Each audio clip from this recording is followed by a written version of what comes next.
ao podcast Roadman Cycling Joe Friel. Oi, Anthony. Obrigado por me receber de novo. Joe, eu gostaria que você me descrevesse uma situação em que não treinamos de forma eficaz à medida que envelhecemos, se continuarmos apenas pedalando sem rumo, como um frango sem cabeça, saindo sem um plano, foco, metas ou estrutura.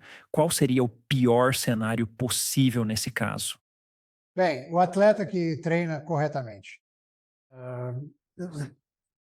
agindo de maneira despreocupada, seguindo seus próprios desejos no momento, é provável que você se saia melhor do que o vizinho preguiçoso que só assiste TV e come açúcar.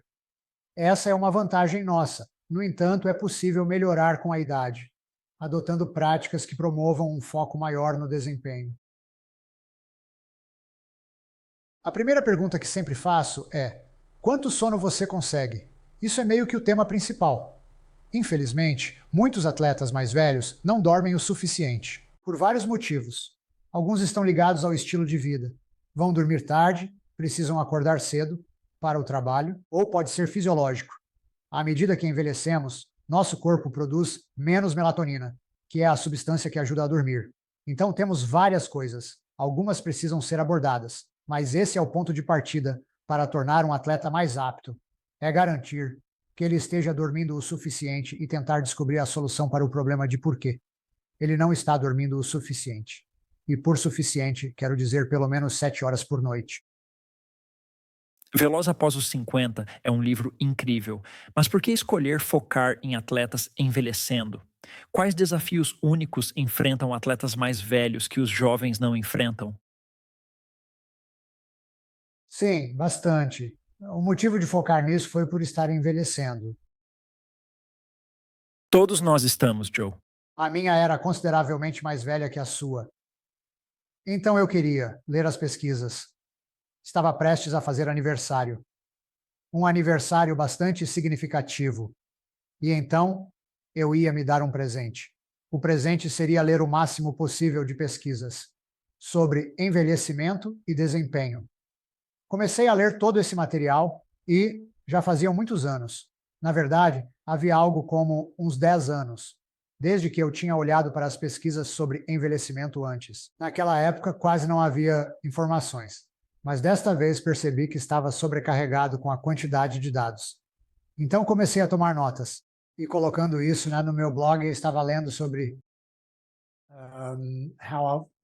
o que as pesquisas diziam sobre atletas envelhecendo e cada vez mais pessoas vinham ao blog para ler e fazer perguntas e deixar seus comentários. Percebi que esse é um assunto em alta. Muitas pessoas como eu gostariam de saber mais sobre o envelhecimento e o que podem fazer a respeito. Decidi transformar isso em um livro e assim nasceu Velos Após o 100. Quais são as mudanças fisiológicas ao envelhecermos? Há muitas, muitas mesmo. Acontece tanta coisa conforme envelhecemos. São inúmeras para mencionar, sinceramente. Mas vamos destacar o essencial, coisas que eu abordei no livro. A primeira coisa que o atleta percebe claramente ao envelhecer é que seu VO2 máximo está diminuindo, sua capacidade aeróbica está caindo. Você pode não perceber de início. Na verdade, começa em algum momento, provavelmente no início, meio ou final dos seus 30 anos, dependendo do seu treinamento. Mas vai diminuir. Não há dúvida sobre isso. Não vai permanecer tão alto quanto está. Mas uma das coisas que impede que isso se torne evidente quando você está na casa dos 30, mesmo que possa estar diminuindo, é o fato de que você está ficando mais inteligente. Você está aprendendo não só a treinar, mas também a competir. Por isso, consegue continuar produzindo resultados. Mas, após algum tempo, isso começa a perder o efeito porque o VO2 máximo fica baixo o suficiente para que não compense mais. E isso geralmente acontece para o atleta muito sério, no final dos 30, início dos 40 anos, quando percebe que já não consegue acompanhar os jovens atletas como antes, o que é uma espécie de revelação para eles. Algumas pessoas atingem isso antes, outras depois, mas vai acontecer. Então, a primeira coisa é que o VO2 máximo começa a diminuir. A segunda coisa é que começamos a experimentar atrofia muscular. Isso provavelmente não vai acontecer com um ciclista. Nas pernas, vai ser o corpo superior. Braços, peito, ombros, tronco. Vai ficar evidente que as coisas estão mudando e a quantidade de músculo que você tem, e isso piora com o envelhecimento. Também já testemunhamos indivíduos com 70, 80, 90 anos que são verdadeiros esqueletos ambulantes, sem quase nenhum músculo. Se não tomar medidas, isso pode acontecer contigo. Essa é a segunda coisa que começa a surgir após o VO2 máximo. A terceira é o aumento de gordura corporal. À medida que perdemos músculo, ganhamos gordura. É o pior cenário. Você não está me desenhando um quadro muito bom aqui, Joe. Não é divertido. Já passei por isso e ainda lido com isso, devido à idade, mas aprendi muito. Parte disso relacionado ao livro. O último ponto é que a gordura corporal começa a aumentar. A porcentagem de gordura aumenta e pode não perceber mudanças no peso, pois perde massa muscular e ganha gordura. A gordura pesa menos que músculo, então o peso pode se manter, mas está perdendo músculo. Se não agir, perderá músculo, especialmente como ciclista, parte superior do corpo. Então esses são os três principais. Há tantas outras coisas além dessas, numerosas demais para mencionar. Mas vou parar aqui para não sobrecarregar você com problemas demais. O que percebi é que atletas, ao passarem dos 35 anos, sentem que seus melhores dias ficaram para trás.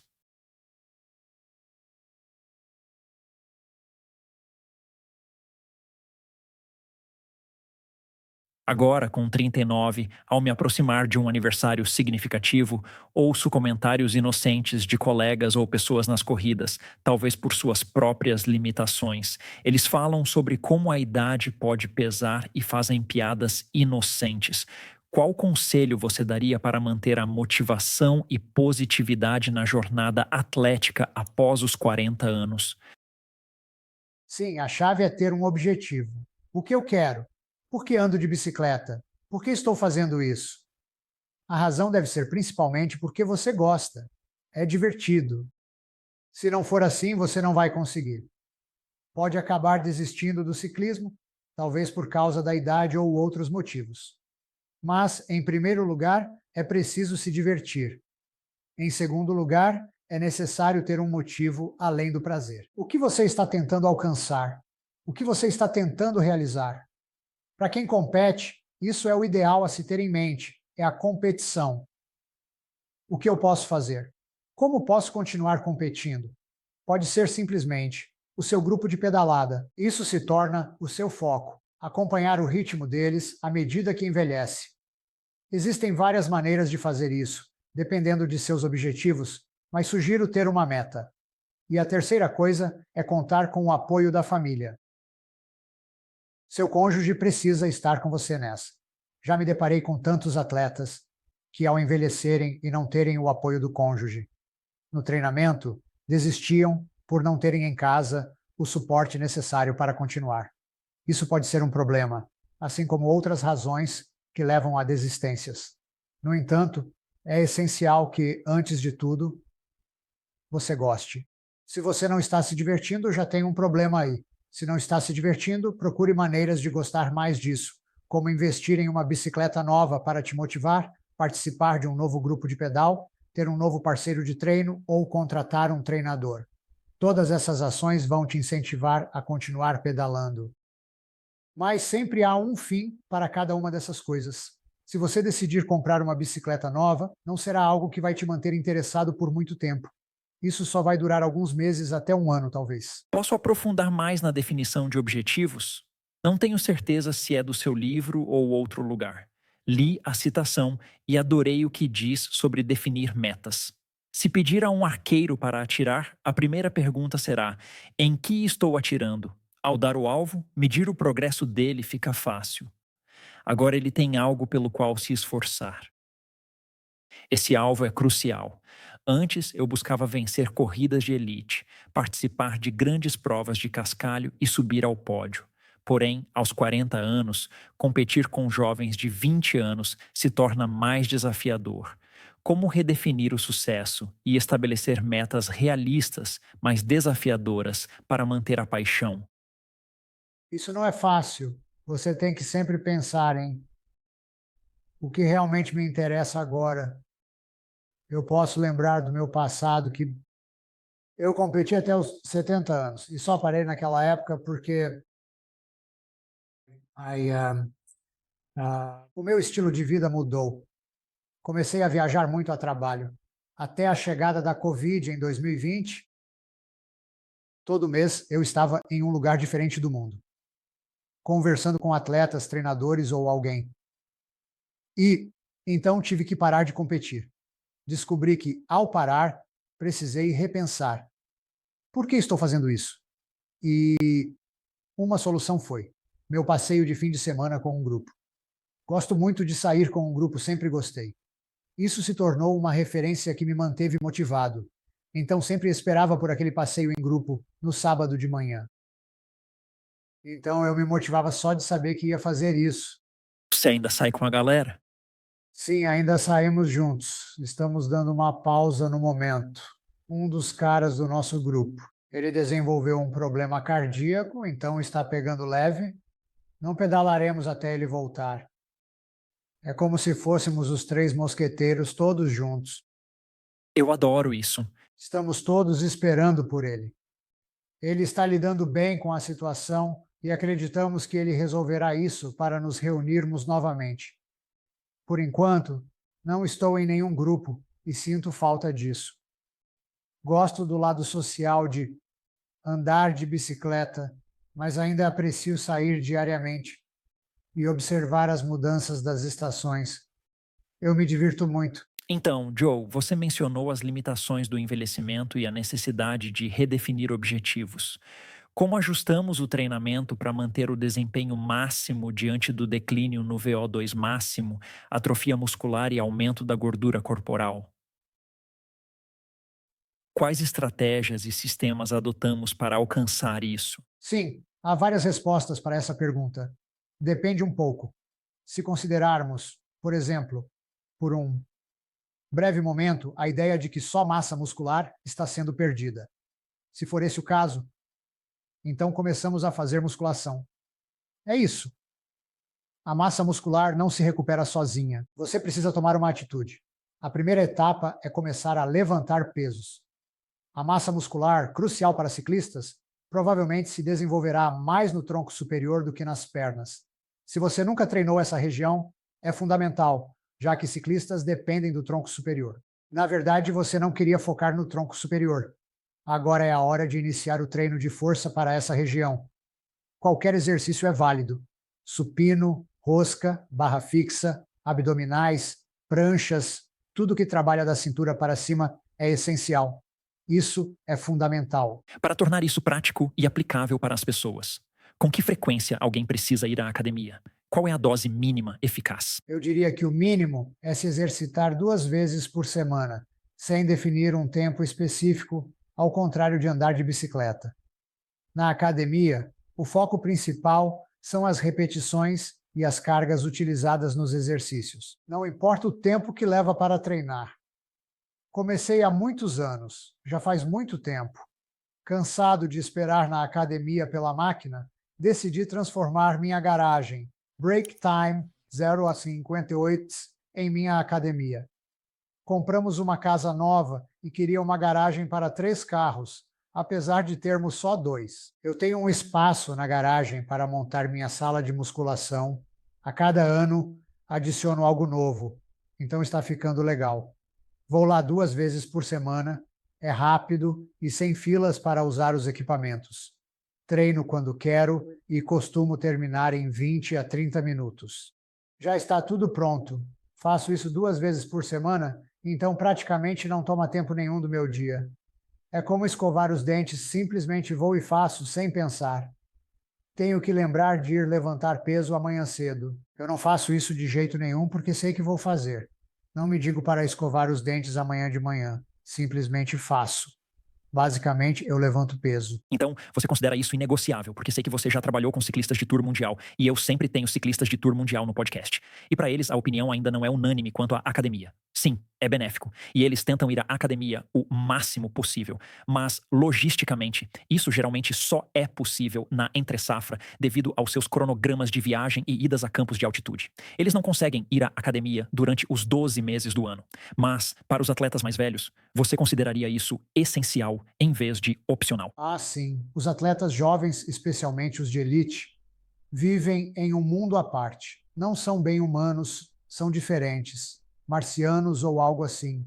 Não sei ao certo, mas não necessitam do mesmo que o atleta mais velho, que precisa focar em construir músculos. Caso contrário, você vai acabar. Aliás, levantar pesos não só constrói músculos, como também fortalece os ossos. Então, quando você cair, porque eventualmente você vai cair, você vai ter um tombo. Se você cair aos 25 anos, provavelmente não será um problema. Você vai perder um pouco de pele, vai se levantar rapidamente e provavelmente voltará para a cela de novo. Mas se você sofrer uma queda aos 65 anos, grande diferença. Agora você tem uma enorme chance de ter quebrado um osso, o que pode atrasá-lo muito. Levantar pesos também fortalece os ossos, proporcionando 2 benefícios em apenas 1 hora por semana, em 2 sessões de 30 minutos. É um ganho duplo de benefícios. Tem que ser consistente. Não dá para fazer amanhã e depois deixar de fazer por 3 semanas. Toda semana você tem que fazer isso. E você periodizaria isso no treino? Ou é algo que simplesmente acontece? Tipo, manutenção durante toda a temporada? Atletas competindo precisam periodizar. Não vou entrar em muitos detalhes. Há bastante coisa envolvida, mas abordei no meu livro sobre ciclismo como periodizar seu treino de força. Muitos atletas pensam que na temporada de competições precisam parar de levantar peso. Na verdade, só precisamos modificar como você está levantando, com que frequência e quais são as cargas, além das repetições e séries, ajustar todas essas coisas. Esta é uma longa lista de tópicos que não vou cobrir aqui, mas você pode encontrá-la no meu livro, onde explico como fazer tudo isso. É crucial continuar levantando peso o ano todo, especialmente se você é um atleta que está envelhecendo. Eu acho que o seu sistema de classificar corridas como prioridade A, B e C é crucial. Muitos atletas pensam que precisam estar totalmente descansados para cada corrida, mas ao designar eventos como A, B ou C, percebemos algo importante. É aceitável ter um pouco de fadiga residual da academia ou treino cruzado em eventos de prioridade C ou B. Isso faz parte do processo de crescimento. É verdade. Pois é. A chave é que eu geralmente recomendo ter no máximo 3 corridas de prioridade A em uma temporada, o que significa que você vai fazer um polimento, atingir o pico e ter um desempenho de alto nível. Mas quanto mais corridas de prioridade há na temporada, menor será esse alto desempenho. Na verdade, 3 já é o limite. Se um atleta fizesse apenas uma corrida de prioridade A por ano, teríamos um evento incrível para eles, com um resultado realmente bom. Chegamos a 2, isso vai diminuir um pouco. Chegamos a 3, diminui mais. Ultrapassar 3 quase vira piada. Evite, pois é necessário reduzir o treino antes de participar de uma corrida. Desculpe essa interrupção, espero que esteja gostando da conversa, mas esses bate-papos mais longos não seriam possíveis sem o incrível patrocínio do nosso patrocinador do programa, Wattbike. Se você está pensando em comprar uma bicicleta indoor, é realmente a escolha perfeita. Tem precisão de potência de 1%, mudanças de marcha nítidas e, o que é importante para mim, é super silenciosa no apartamento e no estúdio. A Wattbike gentilmente ofereceu 10% de desconto na sua bicicleta Atom ou modelo de ponta para os ouvintes do podcast Roadman. Acesse wattbike.com e insira o código Roadman10 no checkout para obter 10% de desconto na Wattbike e voltar ao programa.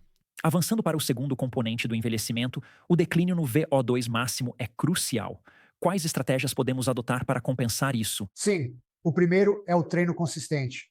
Você tem que sair e treinar com regularidade. Não pode ser de forma irregular. Não dá para treinar 5 vezes numa semana, 2 vezes na seguinte e depois tirar uma semana de folga. Assim, não vai funcionar. Seu VO2 máximo vai diminuir. Não importa o que faça nas pedaladas, perderá rapidamente.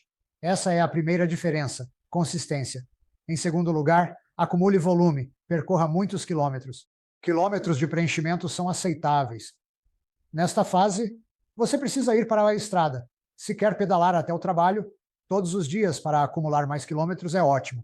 Eu recomendo muito fazer isso. Pode encaixar além das outras pedaladas. Isso vai te tornar um ciclista melhor de forma geral. Não importa como chamem isso. É pedalar, é o que é, e precisamos aumentar o volume. Essa é a segunda coisa a fazer. Eu li um relatório de Alan Cousins, fisiologista de ciclismo de alto nível, que mencionava a necessidade de 12 horas semanais de treino aeróbico de zona 2 para manter um VO2 máximo acima de 50 após os 50 anos. Isso surpreendeu muita gente pelo alto volume. Ele alertou que a situação piora aos 60 anos e, aos 70, manter um VO2 máximo acima de 50 requer treinar com a mesma consistência, diligência e disciplina de um atleta profissional. Meu próximo aniversário é de 80 anos. Você está numa situação difícil. Precisa treinar como o super-homem. O que se espera que eu faça? Não tenho certeza de que seja tão simples a ponto de quantificar, mas todos precisam treinar, e com alta intensidade, diria eu. O que significa um volume alto? Não sei se consigo fazer como o Alan fez e atribuir um número a um grupo etário. Sempre fiz o que gostava. Atualmente pedalo cerca de 12 a 13 horas por semana, meu VO2 máximo. Tem se mantido muito bem ao longo dos últimos anos com essa rotina. Quando comparo isso com a pesquisa sobre o VO2 máximo de uma pessoa de 80 anos na população média, vejo que me consideram quase um super-homem, pois meus números são muito altos para esse padrão. No entanto, dentro do padrão normal que estamos discutindo, não é tão impressionante assim, mas é a realidade. Envelhecer significa aceitar que isso acontece, mas é essencial manter a consistência e o volume. Acho que é um bom ponto o que você está dizendo. Em torno de 12 horas parece ser o seu limite. Há muita sensação e intuição nisso. Eu pedalo um pouco mais, cerca de 15 horas, mas percebo que se ultrapassar para 17 horas, deixa de ser divertido e se torna trabalhoso, parecendo ao trabalho. Então, por volta dessas 15 horas é o ponto ideal para benefício físico, prazer e sustentabilidade. Sim, eu entendo. No inverno, aumento meu volume para cerca de 16 ou 17 horas, mas faço treinos cruzados. Agora estou diversificando mais do que apenas pedalar. O volume de bicicleta diminui em relação ao verão, mas os treinos cruzados aumentam, resultando em um volume relativamente alto. Isso me beneficia muito, preparando-me para a primavera e verão com uma base sólida de condicionamento aeróbico que posso transferir para a bicicleta e intensificar meus treinos. Para manter seu VO2 máximo elevado, é importante fazer treinos de alta intensidade, recomendando no máximo 2 vezes por semana.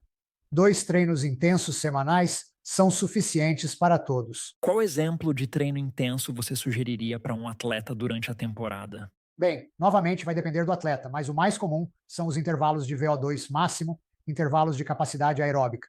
Então, algo como, digamos, 5 vezes 3 minutos, a 90% a 100% do seu VO2 máximo, com recuperações de 3 minutos entre eles, fazendo isso uma vez por semana e depois participando de um passeio em grupo em outro momento da semana. Isso te daria 2 treinos pesados na semana e vai ajudar muito a manter ou até melhorar seu VO2 máximo. Eu era treinado por ex-ciclistas do World Tour com o Sky Michael Barry e lembro de perguntar a ele como dosar esses esforços de VO2 máximo e ele me disse: vá até ver Jesus. Vá ver Jesus, é assim que dosa o esforço de VO2 máximo. É mais ou menos assim. Há um certo sofrimento envolvido. Para descobrir o que você precisa ter, como você deve saber, um medidor de potência é essencial nesse tipo de treino. A frequência cardíaca não é tão útil. Em intervalos de 3, 4 minutos, ela não será de grande ajuda. Isso é perda de tempo. Você precisa de um medidor de potência na sua bicicleta. E se você tem um medidor de potência, precisa descobrir qual é o seu poder de VO2 máximo. Assim você tem um ponto de referência e a forma de fazer isso é realizar um esforço máximo de 5 minutos e ver qual foi a sua potência média, não a potência normalizada, mas sim a potência média durante esses 5 minutos. E essa é a sua potência de VO2 máximo. Agora, ao voltar para fazer esse treino, como 5 vezes 3 minutos, ou 5 vezes 4 minutos, ou 4 vezes 4 minutos, algo assim. Agora faça todos esses exercícios a 90%, a 100% do número do teste de 5 minutos. Em algumas semanas, isso aumentará significativamente seu VO2 máximo. Essa é uma pergunta que sempre quis te fazer, Joe, e me escapou da mente na última vez que conversamos. Estarei fazendo esforços assim, me preparando para começar a temporada, em janeiro, fevereiro, e o primeiro conjunto desses. Eu faço como tempo aqui na Irlanda. Não fica super frio, mas pode chegar a 2, 3 graus Celsius. Há algum problema em fazer esses esforços de capacidade VO2 máxima a toda carga nessa temperatura fria? Nós até brincamos e dizemos, os esforços foram para os meus pulmões, porque você fica com uma tosse terrível depois do esforço. Sim, eu sugeriria que você não precisa fazer isso. Provavelmente não é necessário realizar esse tipo de treino de intervalos de alta capacidade por mais de 6 a 8 semanas. No máximo, o que vai acontecer é que você terá um bom aumento quando começar a fazê-los. E esse aumento será meio irregular, como se estivesse subindo em degraus, e você continuará elevando o seu VO2 máximo essencialmente. Mas, uma vez que chegar a cerca de 6 ou 8 semanas, para um bom atleta, é o máximo que vai aumentar. A partir desse ponto, se você está correndo o risco de se lesionar por fazer um treino assim repetidamente, além de 8 semanas, você precisa fazer algo diferente. Reduza. Trabalhe nas suas intensidades de contrarrelógio, algo mais próximo do seu limiar em vez do seu VO2 máximo. A última parte da fórmula anti-idade que estamos montando era a gordura corporal. Como você disse, é quase como uma tempestade perfeita, porque o volume muscular está diminuindo enquanto a gordura corporal está aumentando simultaneamente. Quais estratégias estamos usando para lidar com isso? É tão simples quanto reduzir nossa ingestão calórica diária básica, ou existem estratégias mais avançadas? Há muito a se considerar se alguém está realmente tentando perder peso. Ao invés de apenas manter o peso, isso é um jogo completamente diferente. Não vou entrar em todos os detalhes se estamos apenas tentando manter o peso, não ganhar peso, à medida que envelhecemos. Em primeiro lugar, reduza o consumo de carboidratos na sua dieta, especialmente carboidratos de alto índice glicêmico, principalmente âmidos e açúcares. Apenas reduza. Não estou dizendo para cortá-los completamente. Não estou dizendo para se tornar um monge budista. Tudo o que estou dizendo é começar a reduzir o consumo desse tipo de alimento, porque é o tipo de comida que fará seu corpo comemorar, permitindo acumular mais gordura. Você não quer isso. Você quer reduzir as opções para o seu corpo acumular gordura. Comece diminuindo o consumo de. Esses são os carboidratos de alto índice glicêmico. Esse é o primeiro passo. O segundo é consumir mais proteínas para substituir os carboidratos reduzidos. À medida que envelhecemos, a necessidade de proteína aumenta. Pesquisas recentes indicam que os idosos devem consumir mais proteína do que se pensava há 10, 15 ou 20 anos atrás. Para dar um bom exemplo, vamos aumentar sua ingestão de proteínas, mas diminuir a quantidade. A ingestão de carboidratos de alto índice glicêmico. Isso significa que você pode perder peso, pois essas duas coisas se complementam bem. Se tem consumido muitos carboidratos de alto índice glicêmico e pouca proteína, mudar isso provavelmente fará você emagrecer. Na verdade, percebo que ao prestar atenção na ingestão de proteínas e buscar consumir cerca de 1,5 gramas por quilo de peso corporal, isso dá em torno de 100 gramas por dia para mim. Se dividir em 3 refeições completas, 33 gramas por refeição, não sobra muito espaço para consumir carboidratos de alto índice glicêmico sem ultrapassar as recomendações diárias de calorias. É verdade. Sim, sempre recomendo aos atletas que, após um treino longo e intenso, preparem um shake de proteína imediatamente. Esses shakes geralmente contêm cerca de 25 gramas de proteína. Se você treina de manhã cedo, começar o dia com proteína logo após o treino pode ser benéfico, de acordo com algumas pesquisas, para ajudar na construção de massa muscular. E o bom da proteína é que ela não afeta o seu corpo da mesma forma que o carboidrato em termos de ganho de peso. Na verdade, eu li recentemente um estudo muito interessante sobre isso. Os pesquisadores pegaram um grupo de atletas e, por 8 semanas, fizeram com que eles consumissem 800 calorias a mais por dia de proteína. Eles mantiveram a dieta a mesma, mas adicionaram 800 calorias a mais de proteína por dia. Após as 8 semanas, eles não ganharam nenhum peso a mais. O peso deles permaneceu o mesmo. Agora, se estivessem consumindo muito amido e açúcar, eu posso garantir que teriam ganhado muito peso com as 800 calorias adicionais por dia. Há uma grande diferença entre proteína e carboidrato, especialmente o carboidrato de alto índice glicêmico. Você precisa entender isso. E à medida que envelhece, especialmente, concentre-se mais no lado da proteína e menos no lado do carboidrato, açúcar, amido. Outra coisa que eu observei de forma anedótica sobre atletas que envelhecem é a propensão a lesões após os 40 anos. Eu levantei essa questão no meu Twitter há alguns dias, meio que antecipando, me preparando para este podcast. Será que há uma razão específica para isso, ou seria um descuido do corpo ao longo do tempo, levando a mais lesões incômodas? Sim, acredito que seja uma combinação dos dois, o atleta. À medida que envelhecemos, surgem mais problemas com tendões, articulações. They take more. They're not as. Eles lidam com menos estresse do que quando jovens. Antes podiam fazer mais sem sobrecarregar articulações, tendões ou músculos. É preciso cuidado extra ao envelhecer. Sofri uma queda durante um passeio de bicicleta na França há cerca de 3 anos e machuquei o joelho ao cair das escadas no hotel. Ainda sinto desconforto, algo que teria cicatrizado se tivesse 25 anos. Mas agora ainda me incomoda, passados cerca de 3 anos, ainda sinto alguma dificuldade nesse joelho por causa daquela queda. Ficamos mais propensos a problemas à medida que envelhecemos. Essa é uma grande parte disso. O nosso corpo muda. Menos capaz de lidar com o estresse de algo como a queda que sofri. Vi uma estatística maluca. Não sei se você ouve o podcast The Drive de Peter Attia, mas ele mencionou isso. Provavelmente vou distorcer os números, mas uma fratura no quadril é o principal indicador de mortalidade. Se isso acontecer, há uma grande probabilidade de falecer em 12 meses. É um dado surpreendente. Existe uma probabilidade de 25 ou 30% de falecer nos 12 meses seguintes a uma fratura de quadril, o que revela um forte indicador de mortalidade. Fiquei surpreso ao tomar conhecimento dessa estatística. Concordo. Foi assim que minha mãe morreu. Ela era muito ativa, saindo para caminhar todas as noites após o jantar. Quando chegou aos seus final dos 80 anos. Ela devia ter uns 87 anos, acho que foi. Um inverno ela saiu do carro no centro comercial e caiu em cima de gelo e quebrou o quadril. E 2 anos depois ela se foi. Isso é exatamente o tipo de coisa que concordo plenamente. É uma das piores coisas que podem acontecer quando você envelhece, quebrar o quadril. De novo, é uma das razões pelas quais sugiro que você faça bastante treino de força para ajudar a prevenir esse tipo de coisa. E exercitar-se, como andar de bicicleta, também ajuda a prevenir isso. Sim, eu acredito que nossa saúde física e mental estão interligadas.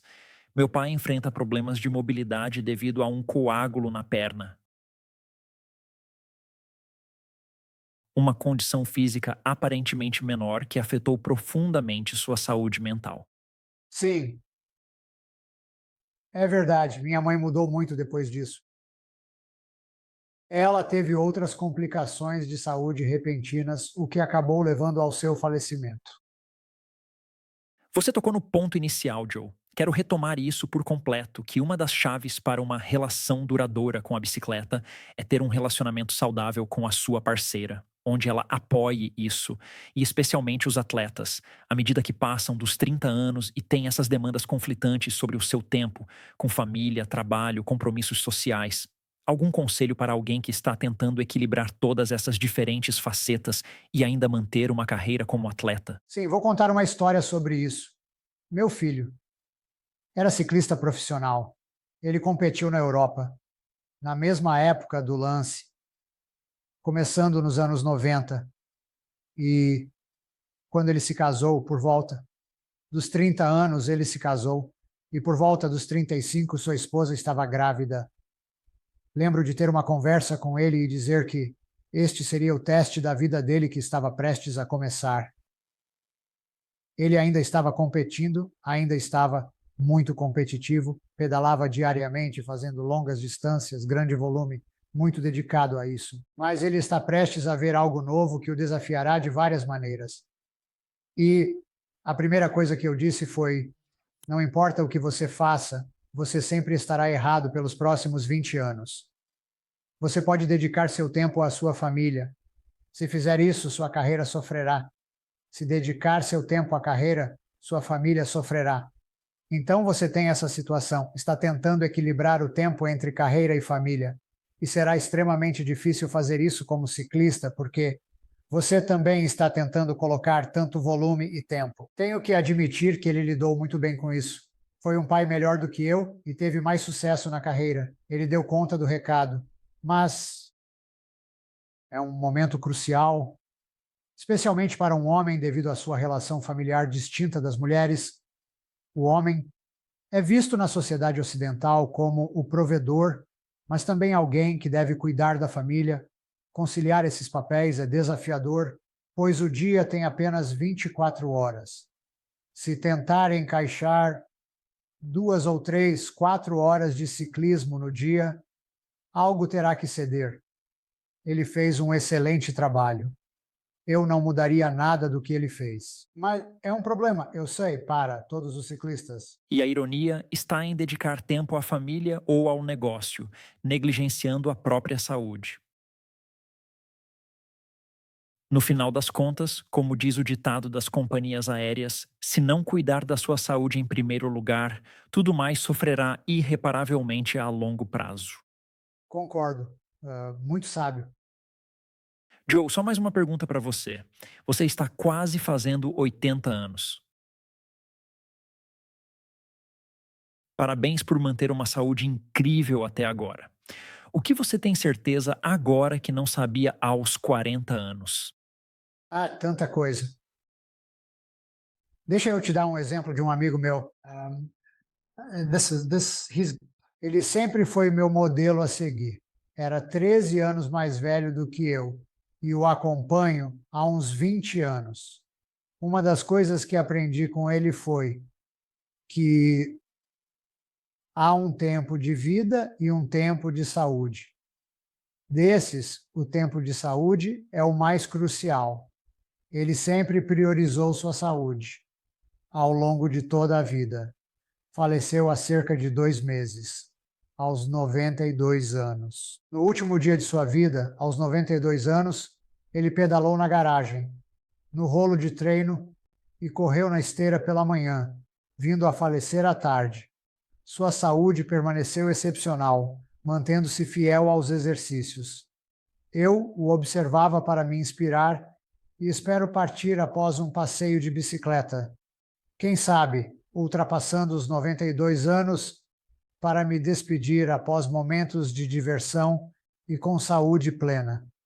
Desejo seguir seu exemplo e viver uma vida longa e saudável, assim como ele.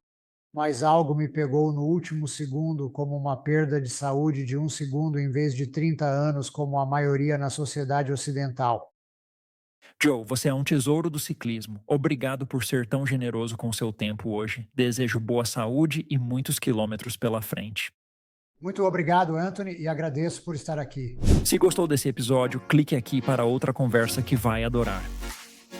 Não esqueça de se inscrever no canal e compartilhar com seus colegas de clube.